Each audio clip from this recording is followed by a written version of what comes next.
On March 15, 1939, just 6 months after the annexation of the Sudetenland, Nazi Germany violated the Munich Agreement by invading and occupying the Czech provinces of Bohemia and Moravia.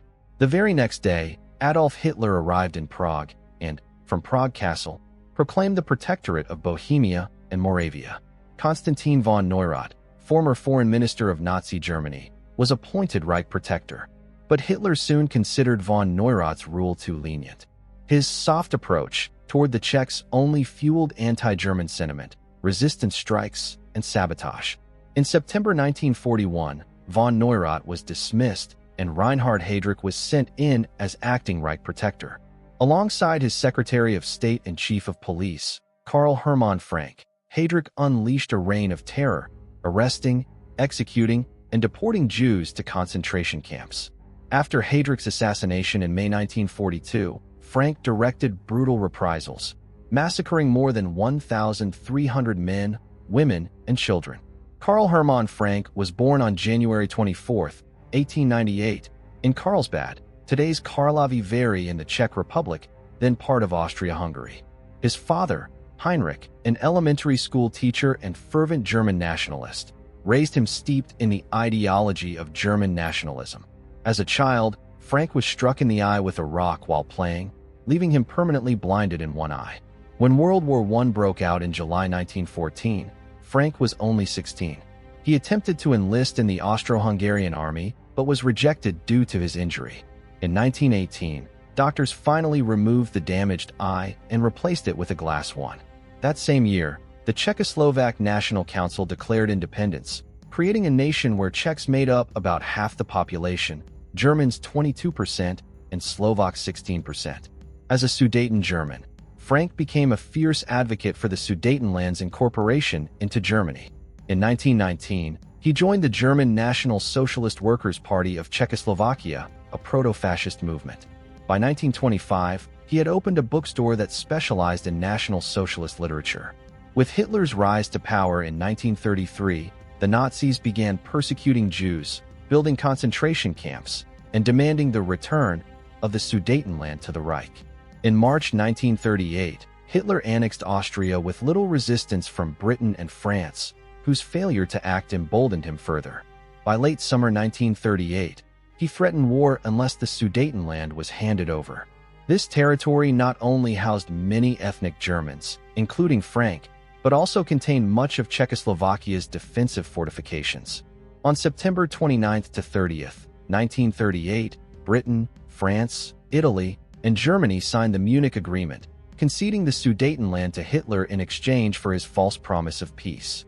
Czechoslovakia was not even invited to the negotiations, a betrayal that left its people resentful of Britain and France. Many Sudeten Germans, however, welcomed annexation, including Karl Hermann Frank. Soon after, he was appointed Deputy Gauleiter of the Sudetenland. On November 1, 1938, he formally joined both the Nazi Party and the SS. On March 15, 1939, less than 6 months later, Germany completed its conquest of Czechoslovakia, occupying Bohemia and Moravia and turning them into a protectorate. Unlike the Sudetenland, these regions were overwhelmingly Czech and now under the iron rule of Nazi Germany. Immediately after occupying the Czech lands, the Nazis imposed harsh anti-Jewish laws aimed at excluding the 118,000 Jews living in the protectorate from society and stripping them of their livelihoods. Their bank accounts were frozen, and they were forbidden to sell businesses or property, which were confiscated and seized by the Germans. In total, Jewish property worth about $500 million at the time, equivalent to roughly $11 billion today, was plundered in the Protectorate of Bohemia and Moravia. Following the occupation, Karl Hermann Frank was promoted to SS-Gruppenführer, the equivalent of a major general, and appointed Secretary of State in the Reich Protectorate under Konstantin von Neurath. At the end of April 1939, Heinrich Himmler, head of the SS, also made Frank the higher SS and police leader of the Protectorate. In this powerful role, Frank controlled the entire Nazi police apparatus, including the intelligence service, SD, the security police, the Gestapo, and the Kripo, criminal police. World War II began on September 1, 1939, with Germany's invasion of Poland. In February the following year, Frank divorced his wife Anna Muller, with whom he had been married since 1921 and had 2 sons. Only 2 months later, on April 14, 1940, he married Karola Blaszczak, a doctor 15 years his junior. Their marriage produced 3 children, daughters Etta and Holly, and a son, Wolf Dietrich. On September 23, 1941, 2 years into the war, Hitler relieved von Neurath of his daily duties, judging his rule too lenient despite ongoing persecution of Jews and repression of resistance.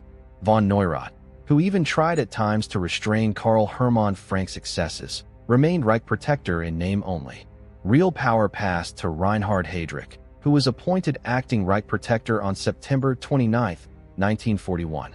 Hitler gave him full authority to crush resistance, enforce Nazi racial policy, and ensure Czech industry kept producing vital weapons and machinery for the German war effort. Upon his arrival in Prague, Heydrich declared, "We will Germanize the Czech vermin," demanding racial classification to determine who could, and who could not, be absorbed into the Reich. Although their relationship was initially strained, Heydrich and Karl Hermann Frank, both ruthless and ambitious, soon formed a brutal partnership in terrorizing the Protectorate.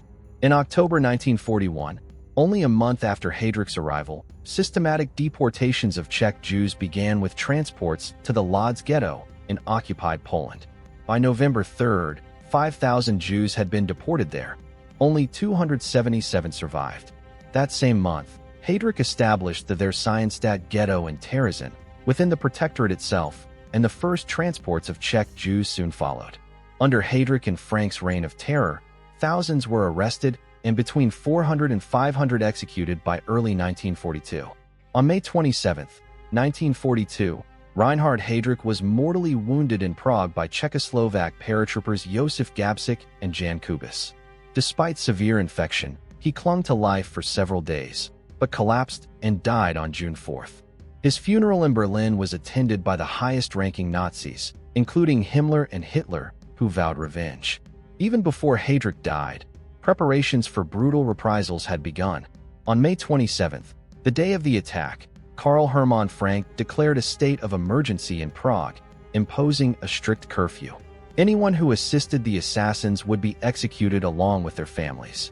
A massive manhunt followed, with 21,000 men searching 36,000 homes. By June 4, 157 people had already been executed in retaliation, yet no trace of the attackers had been found. On June 9, the day of Heydrich's state funeral in Berlin, Karl Hermann Frank reported that Hitler had issued direct orders for any village suspected of aiding Heydrich's assassins. All men were to be executed. All women were to be deported to concentration camps. Children deemed suitable for Germanization were to be placed in SS families, while the rest were to be eliminated. The village itself was to be burned to the ground and erased. The village of Lidice became the target of this brutal decree. Its name appeared in a love letter uncovered during the initial SS investigation, and though there was no evidence linking the villagers to the attackers, the Nazis seized upon this flimsy pretext to exact revenge. On June 9 and 10, 1942, Frank oversaw the annihilation of Lidice. Every man was shot, the women were deported to camps, and the children were either handed over for Germanization or murdered. For pregnant women were forced to undergo abortions in the same hospital where Heydrich had died. On June 10, Frank personally inspected the ruins and was said to be satisfied with the results. In all, 340 people were killed, 192 men, 60 women, and 88 children. The men and boys were executed and buried in a mass grave, while many of the children were murdered in gas vans at the Chelmno extermination camp. The terror spread further.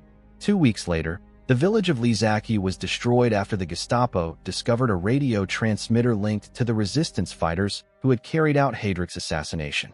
All 33 adults were executed, and the children were either sent to camps or forcibly Aryanized.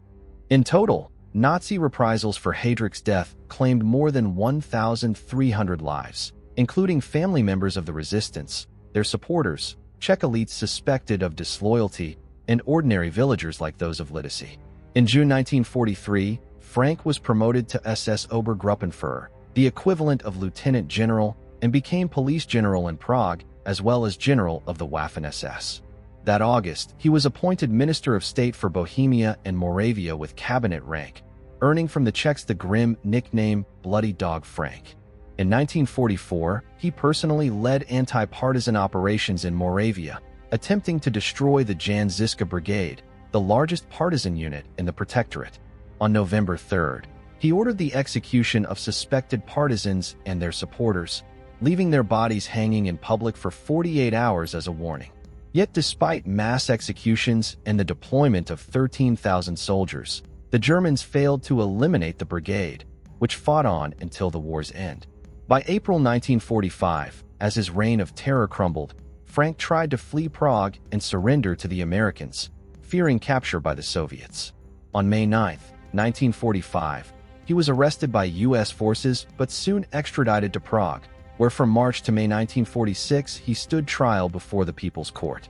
Though no lawyer initially wanted to represent him, he was eventually defended by Kamil Ressler, who earned the nickname the Devil's Advocate. Despite the certainty of a death sentence, Ressler defended his client with professionalism and dignity.